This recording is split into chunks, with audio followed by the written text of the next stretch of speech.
টপন এখনো নিঃশ্বাস নিচ্ছে এই মাঠে, এই অ্যালপাইনের মাপে এখনো বিডি টপনের টিম বেঁচে আছে। বেঁচে কি ফিরতে পারবেন কিনা তারা, বেঁচে ফিরতে পারবেন কিনা? কে সে last man is Obaidul, my brother Obaidul বেঁচে ফিরে গেছে।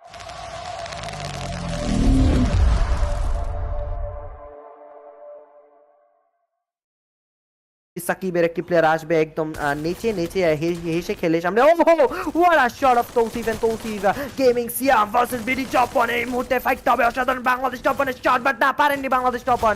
নকজন বের করে ফেলবে ক্রুল। সেকেন্ডসের মধ্যে বিডি টপনের প্লেয়াররা কিন্তু পুরোপুরিভাবে দুলোর সাথে মিশে যাওয়ার আর সময় চলে এসেছে। Last 2 man surviving Shuvo 69 and Obaidul নকজন বের করে তাইপান, তার উপর কিন্তু শট চলে আসছিল, বাট শট কানেক্ট করবে শুভ, নকডাউন হয়ে যাবে ওবায়দুল। লাস্ট ম্যান স্ট্যান্ডিং, শটগুলো কানেক্ট করতে হয় ক্রুল, শটগুলো কি কানেক্ট করতে পারবে? ক্রুলের শট মিস হয়ে যাবে। আলিফকে রিকল কি করতে পারবি কিনা, বাট শুভর সামনে প্লেয়ার ক্রুল যাবে সামনে, ক্রুলের 4 তকটর বের করতে হয় ক্রুল। ওহো my god, gaming Asim shut down, ক্রুলের সামনে প্লেয়ার নকজন বের করে ফেলবে সেখানে। নিয়ামজা কভার আপ করে ফেলবে। বিডি